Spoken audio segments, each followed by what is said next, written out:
আজকের এই ভিডিওতে আপনাদের সাথে নরম গরম তুলতুলে মুসুর ডাল দিয়ে তৈরি পরোটার রেসিপি শেয়ার করব।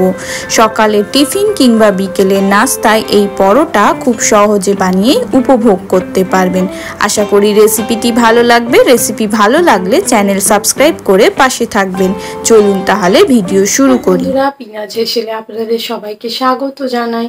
আমার চ্যানেলে ভিডিওগুলি ভালো লাগলে আমার চ্যানেলটি কিন্তু অবশ্যই সাবস্ক্রাইব করবেন। শুরুতেই ধুয়ে নেওয়া মসুর ডাল জল দিয়ে ভালোভাবে সেদ্ধ করে নিয়েছি। এখন এই সেদ্ধ করে নেওয়া ডালের মধ্যে দিয়ে দেব স্বাদ অনুযায়ী নুন, সাথে দিয়ে দেব কেটে রাখা ধনেপাতা কুচি ও কাঁচা লঙ্কা কুচি। আপনারা আপনাদের ইচ্ছা মতো এখানে লঙ্কার ব্যবহার করতে পারেন। এখন সমস্ত উপকরণ একসঙ্গে খুব ভালোভাবে নেড়েচেড়ে মিশিয়ে নিচ্ছি। ভালোভাবে মেশানো হয়ে গেছে। এখন মিশ্রণটা এক পাশে ঠান্ডা হওয়ার জন্য রেখে দেব। অপর পাশে এখন পরোটা তৈরির জন্য একটা পাত্রের মধ্যে আমি নিয়ে নিচ্ছি 1 কাপ পরিমাণ ময়দা। আপনারা চাইলে এখানে ময়দার পরিবর্তে আটার ব্যবহারও করতে পারেন, আবার আটা ময়দা উভয় ব্যবহার করেও বানিয়ে নিতে পারেন। ময়দার মধ্যে নুন ও 1 চামচ পরিমাণ ঘি দিয়ে খুব ভালোভাবে ময়দাটা প্রথমে মেখে নেব। ময়দার মধ্যে এইভাবে খুব ভালোভাবে ময়াম দিলে পরোটাটা তৈরির পরেও অনেকক্ষণ নরম তুলতুলে থাকবে, তাই এইভাবে অবশ্যই ময়াম দিয়ে নেবেন। এখন এই ময়াম দেওয়া ময়দার মধ্যে হালকা ঈষৎ উষ্ণ গরম জল ব্যবহার করে পরোটার জন্য আটাটা মেখে নেব। সকালের জলখাবার কিংবা বিকেলে চায়ের সঙ্গে টা হিসাবেও এই পরোটা কিন্তু বানাতে পারেন। ডো তৈরি, ডালটাও খুব ভালোভাবে ঠান্ডা হয়ে গেছে। এখন ডো থেকে আমি ছোট ছোট লেচি কেটে নিচ্ছি। আপনারা যে যেরকম পরোটা বানাবেন সেই অনুযায়ী এখানে লেচি কেটে নেবেন। আমি এখানে 5টা লেচি কেটে নিয়েছি 1 কাপ পরিমাণ ময়দা থেকে। এখন একটা করে লেচি হাতের তালুতে গোলভাবে গড়ে নিয়ে লেচির মাঝখানটা গর্ত করে নেব। এখন এই গর্তের মধ্যে 2 থেকে 3 চামচ পরিমাণ তৈরি করে রাখা ডালের পুরটা দিয়ে দেব। আটার লেচিটা মুড়তে যাতে অসুবিধা না হয় সেই জন্য চামচ দিয়ে পুরটা আমি একটু চেপে দিলাম। এখন চারপাশটা খুব ভালোভাবে হাতের মধ্যে রেখে সিল করে দেব।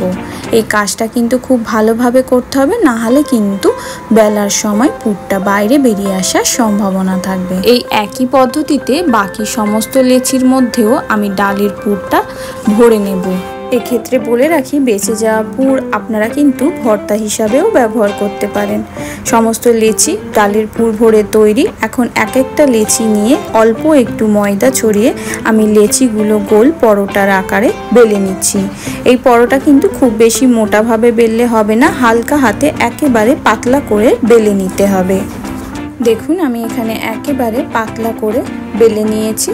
এখন এই একইভাবে আমি সমস্ত পরোটাগুলো বেলে নেব। সমস্ত পরোটা বেলা হয়ে গেছে। দেখুন পরোটার ভিতরে কিন্তু স্টাফিংটা খুব সুন্দরভাবে বোঝা যাচ্ছে। এখন পরোটাগুলো ভাজার জন্য তাওয়া গরম করে নিয়েছি। তাওয়া গরম হলে তাওয়ার মধ্যে একটা করে পরোটা দিয়ে পরোটাটা প্রথমে দুপাশ উল্টে পাল্টে খুব ভালোভাবে সেঁকে নেব। পরোটার দুপাশ খুব ভালোভাবে সেঁকা হলে 1 চামচ পরিমাণ সাদা তেল দিয়ে পরোটাটা উল্টে পাল্টে ভেজে নেব। আপনারা চাইলে এই পরোটা ঘি কিংবা বাটার দিয়েও ভেজে খেতে পারেন। দেখুন কিছুক্ষণ পরে পরোটাটা কিন্তু নিজে থেকেই ফুলতে শুরু করেছে। একেবারে দুখোল হয়ে ফুলে উঠেছে পরোটাটা। এখন আমি একেবারে দুপাশ লাল লাল করে ভেজে নিচ্ছি। পরোটা ভাজা হয়ে গেছে। এখন পরোটাটা তাওয়া থেকে তুলে নিলাম। এই একইভাবে আমি সমস্ত পরোটাগুলো উল্টে পাল্টে প্রথমে সেঁকে নেব। তারপর অল্প একটু তেলের ব্যবহার করে দুপাশ উল্টে পাল্টে একেবারে লাল লাল করে ভাজা করে নেব। বাড়িতে একবার হলেও মুসুর ডাল দিয়ে তৈরি এই পরোটার রেসিপি বানিয়ে উপভোগ করুন। না খেলে বুঝতে পারবেন না যে কতটা টেস্টি এই মুসুর ডাল দিয়ে তৈরি পরোটা। আশা করি রেসিপিটি ভালো লেগেছে। রেসিপি ভালো লাগলে চ্যানেল সাবস্ক্রাইব করে পাশে থাকবেন, সাথে লাইক কমেন্ট শেয়ার করে জানাতে ভুলবেন না ডালের তৈরি এই পরোটা আপনাদের কেমন লাগলো।